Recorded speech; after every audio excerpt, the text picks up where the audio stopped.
क्या हमारी चेतना, हमारी सोच, हमारा मैं होना सिर्फ दिमाग में दौड़ती हुई बिजली का खेल है? क्या हम बस इलेक्ट्रिकल सिग्नल्स का एक पैटर्न है, या चेतना कुछ और है? जब आप ये आवाज सुन रहे हैं, आपका दिमाग खामोश नहीं है। आपके दिमाग में अरबों न्यूरॉन्स हैं। हर न्यूरॉन छोटे छोटे इलेक्ट्रिकल इंपल्सेस भेजता है। ये इंपल्सेस इतने सूक्ष्म होते हैं कि आप उन्हें महसूस भी नहीं कर सकते। लेकिन इन्हीं सिग्नल से आप सोचते हैं, महसूस करते हैं, याद रखते हैं। वैज्ञानिकों के अनुसार जब न्यूरॉन्स आपस में सिग्नल भेजते हैं तो एक नेटवर्क बनता है। यही नेटवर्क आपकी यादें बनाता है, आपकी पहचान बनाता है, आपकी भावनाएं बनाता है। अगर दिमाग के किसी हिस्से को चोट लगे तो पर्सनैलिटी बदल सकती है। अगर कुछ न्यूरॉन्स मर जाएं तो यादें खो सकती हैं। तो क्या इसका मतलब यह है कि चेतना सिर्फ इलेक्ट्रिकल एक्टिविटी है? एक एक्सपेरिमेंट सोचिए। अगर हम आपके दिमाग के हर न्यूरॉन का एग्जैक्ट नक्शा बना लें, हर कनेक्शन, हर सिग्नल का पैटर्न, और उसे एक सुपर कंप्यूटर में वैसे ही रिक्रिएट कर दें, तो क्या वो मशीन आप बन जाएगी? क्या वो मशीन खुद को महसूस करेगी, या वो बस सिग्नल प्रोसेस करेगी? यहीं से शुरू होता है सबसे बड़ा सवाल। इलेक्ट्रिकल सिग्नल दर्द को ट्रांसमिट कर सकता है, लेकिन दर्द महसूस करना कहाँ होता है? सिग्नल तो बस केमिकल प्लस इलेक्ट्रिकल रिएक्शन है, लेकिन अनुभव सब्जेक्टिव है। आपको जो दर्द लगता है वो मुझे महसूस नहीं होता। आपकी खुशी मेरे अंदर पैदा नहीं होती। तो ये अनुभव कहाँ से आता है? कुछ वैज्ञानिक कहते हैं चेतना कॉम्प्लेक्सिटी से पैदा होती है। जब नेटवर्क एक खास स्तर की जटिलता पर पहुंचता है तो सेल्फ अवेयरनेस जन्म लेती है।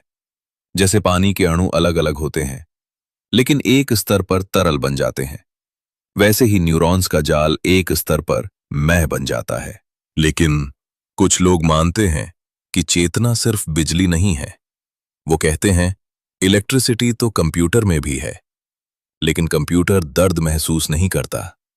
एआई बातें कर सकता है, लेकिन क्या वो सच में जानता है कि वो मौजूद है? अब सोचिए, जब आप सोते हैं तो आपका दिमाग एक्टिविटी कम कर देता है। गहरी नींद में आपकी सेल्फ अवेयरनेस लगभग गायब हो जाती है, लेकिन दिमाग पूरी तरह बंद नहीं होता। तो क्या चेतना एक स्विच है, या एक स्पेक्ट्रम? अगर दिमाग में इलेक्ट्रिकल स्टॉर्म आ जाए, जैसे सीजर में, तो चेतना डगमगा जाती है। अगर एनेस्थीसिया दिया जाए तो सिग्नल्स रुकते नहीं, लेकिन पैटर्न बदल जाता है और आप बेहोश हो जाते हैं। तो शायद चेतना सिर्फ सिग्नल नहीं, बल्कि सिग्नल का सही पैटर्न है। अब एक और गहरा सवाल। अगर हम आपके सारे एटम्स धीरे धीरे बदल दें, जैसे शरीर हर कुछ साल में खुद को बदलता है, तो आप वही व्यक्ति रहेंगे? अगर दिमाग की वायरिंग धीरे धीरे बदल जाए, तो आप कहाँ रहते हैं? शरीर में, दिमाग में, या इंफॉर्मेशन में?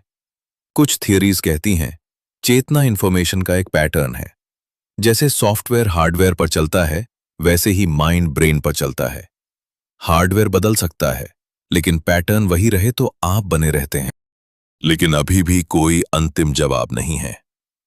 न्यूरोसाइंस हमें दिखाता है कि थॉट्स इलेक्ट्रिकल इंपल्सेस से जुड़े हैं, लेकिन अनुभव की गहराई अभी भी रहस्य है।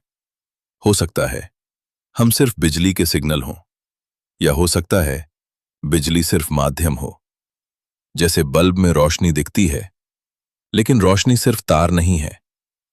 तो अगली बार जब आप सोचें, जब आप महसूस करें, जब आप मैं कहें, याद रखिए आपके अंदर अरबों छोटे बिजली के तूफान चल रहे हैं, और उन्हीं तूफानों से एक कहानी बनती है जिसे आप कहते हैं मैं। क्या चेतना सिर्फ इलेक्ट्रिकल सिग्नल है, या उससे भी कुछ ज्यादा?